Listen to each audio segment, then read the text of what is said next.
The year is 254 BC, at the birth of the second attempt at Syrian statehood. Following the fall of the short-lived kingdom of Telera, the Syrians were given a second chance with the aftermath of the First Seleucid-Armenian War. With Armenian backing, all southern Syrian Aramaean cities and their surrounding areas rebelled against the Seleucids.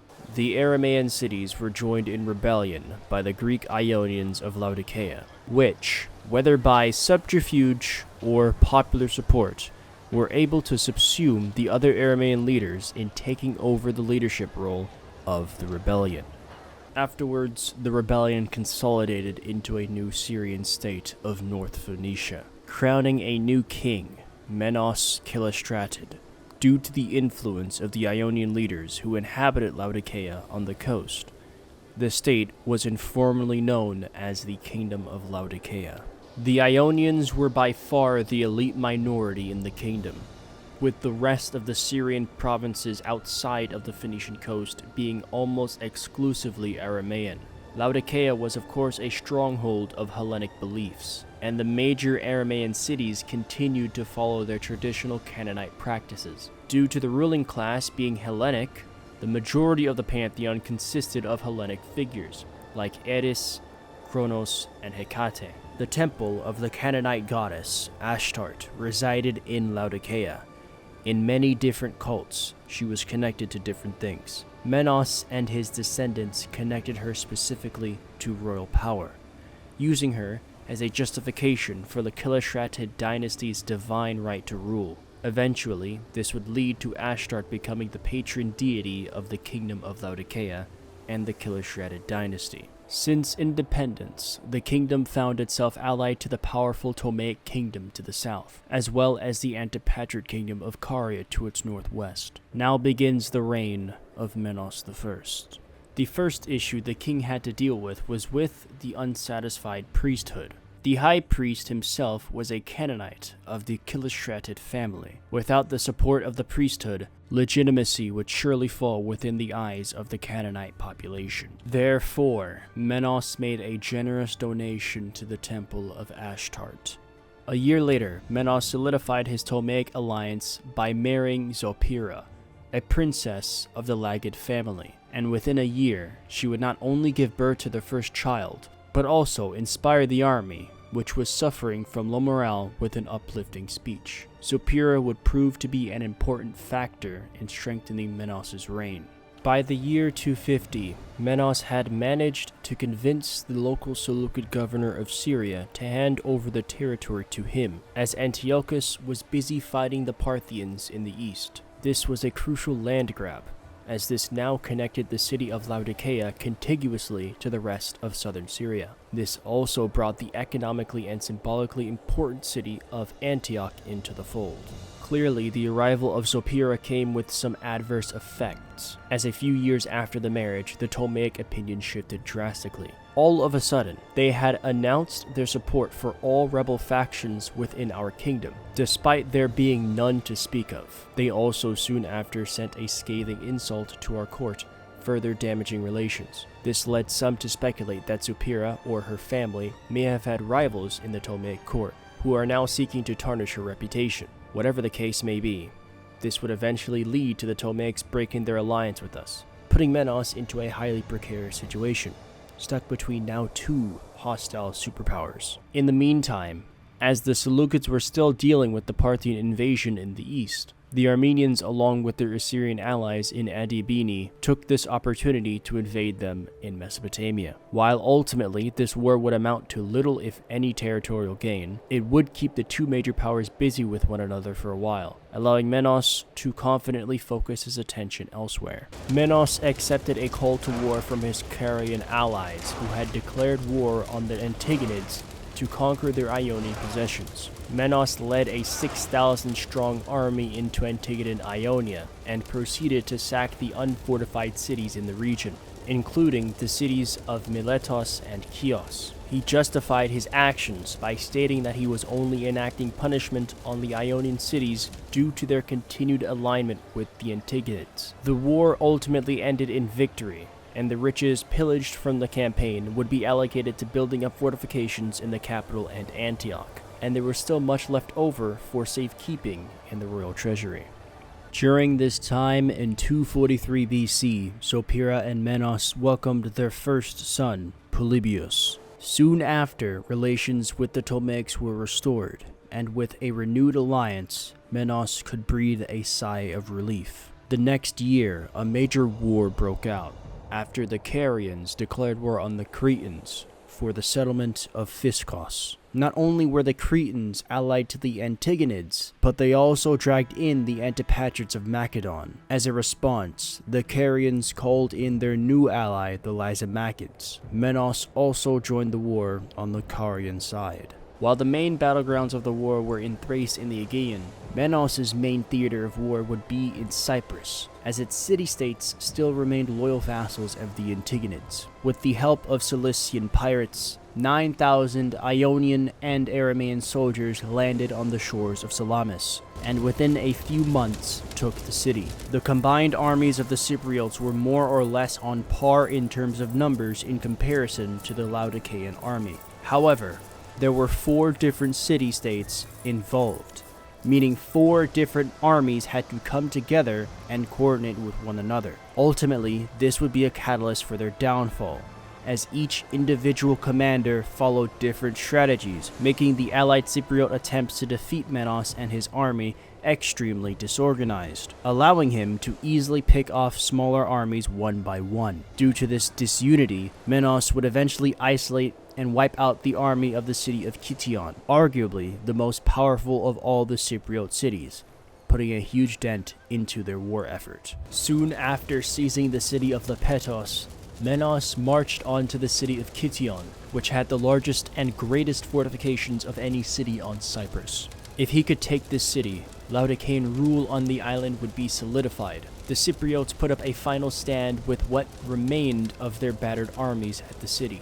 Despite all their attempts, it was not enough, and the entire army was obliterated, leaving the island of Cyprus completely defenseless. Due to the imposing fortifications at Kition, it would take a considerable amount of time to take the city, and at this point, the Carians had won in their theater, and were ready to end the war. And even though Menos had the opportunity to conquer the rest of the island, he was satisfied with the gains that he had already made, and so demanded that the seized cities of Salamis and Lepetos cease paying tribute to the Antigonids, and instead pay tribute and swear allegiance to Laodicea. The cities were in no position to protest, and so hopelessly accepted these demands. A few years after the war, Menos secured a marriage alliance with the Lysimachids by marrying his firstborn daughter Timoclea to one of the sons of the Basilios. Now, for the next 4 years, Menos could prepare for his own war.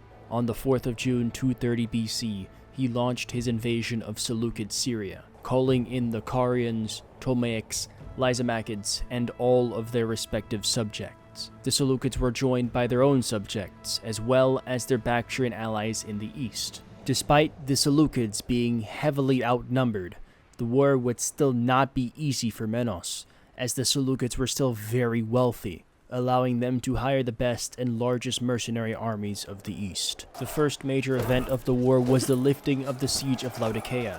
As Menos was focusing his attention on Seleucid Decapolis in the south, a 7,000-strong Seleucid army marched straight past the fort in Antioch and immediately laid siege to the capital. They were then joined by their Phoenician subjects, growing the army's number to 14,000. When Menos heard of these developments, he quickly gathered his forces and marched back up north, across the entirety of Syria to defend the city. Unfortunately, it would take him another few months to make it back, and the city was on the brink of surrendering. That was until an army of Carian mercenaries and a small contingent from the city of Cnidos rushed into battle with the besieging army. Despite being outnumbered, the Carians and Cnidosians managed to achieve a decisive victory over the Seleucids, becoming the saviors of Laodicea. A few months later, the largest battle of the war took place at Triparadisos. when a joint allied force of over 40,000 came to the city's defense, attacking a Seleucid army of over 19,000. The Seleucids of course stood no chance in this battle and retreated in disgrace, allowing Menos to shift his focus into subduing the Phoenician city-states. The final major battle took place at the city of Abydos, when a Seleucid force of 13,000 came to the defense of the Phoenician city. The Laodiceans outnumbered them by around 5,000, and the army was joint led by Menos and his hired Phoenician military captain Abdhaman. It was a decisive victory for the Laodiceans, with the Seleucids losing more than half of their army. A few months later, the city fell, and by 225 BC, the remainder of the Phoenician city-states followed suit.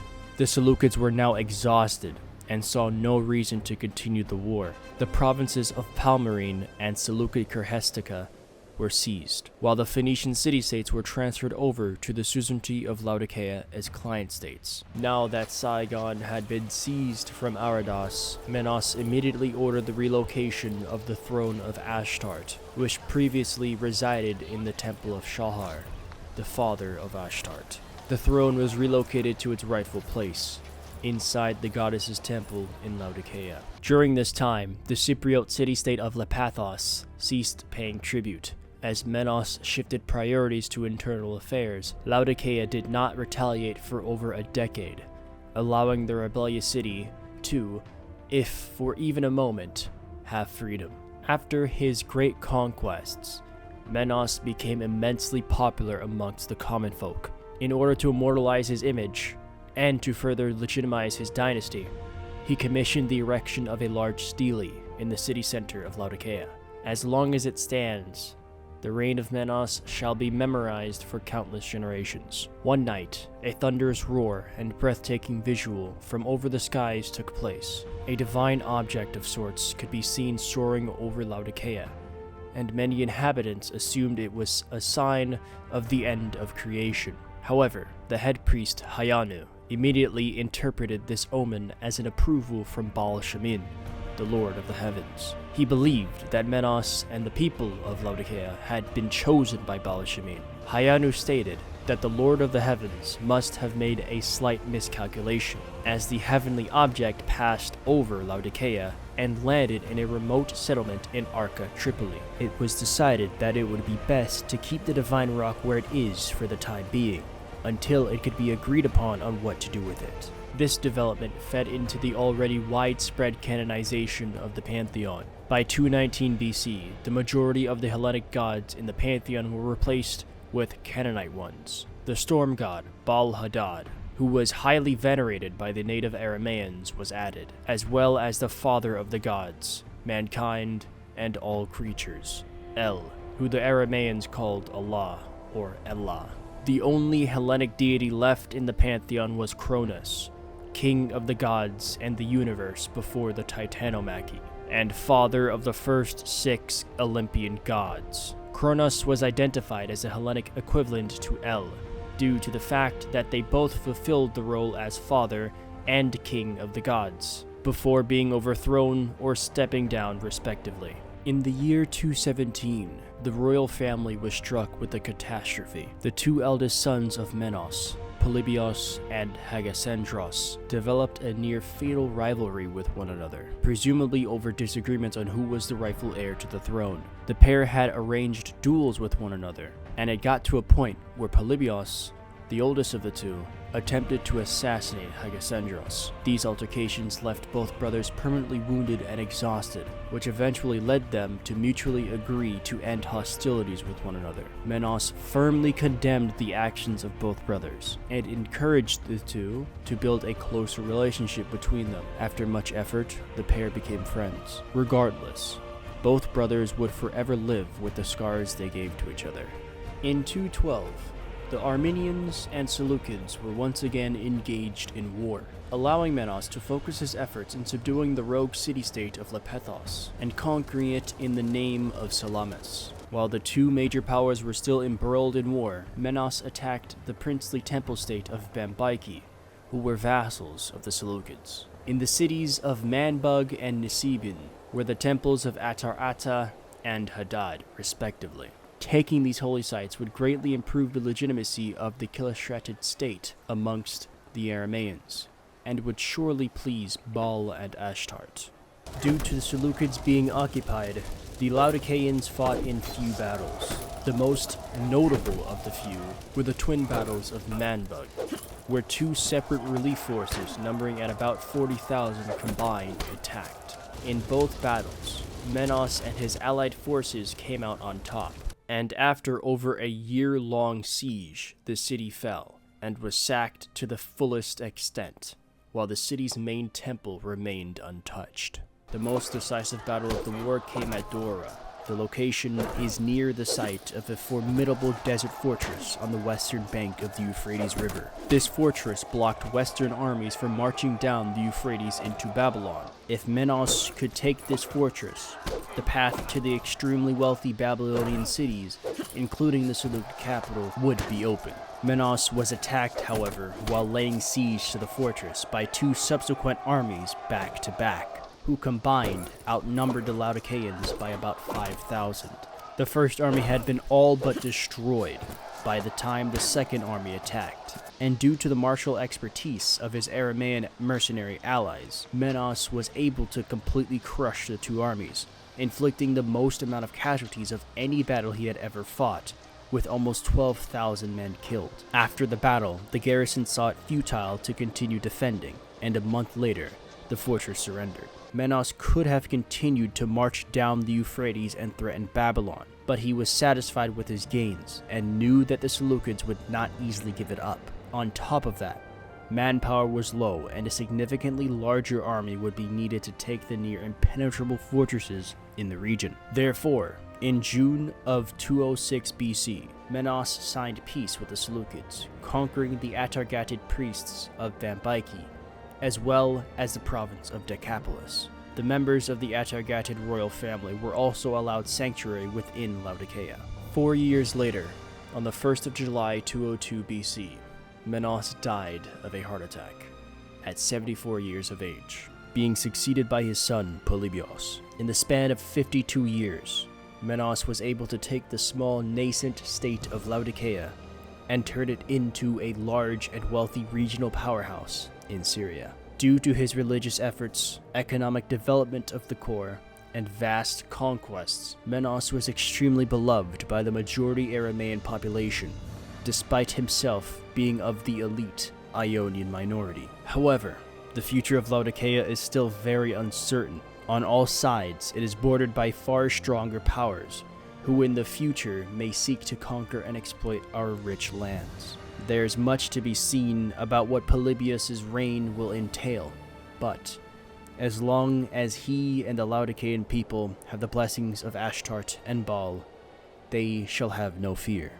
This ends the first episode of the Ionian Syria narrative campaign. If you manage to make it to the end of the episode, I have a decision for you all to make. I have the ability to change the color of our nation to better represent it, so I want you guys to decide what color that should be. In the description of this video, there is a link to a post that allows you to vote on which color you prefer, and whichever color wins will be the permanent one of the nation from then on. Anyways, I do hope you enjoyed. Thank you so much for watching. It's been Alton, signing out. See ya.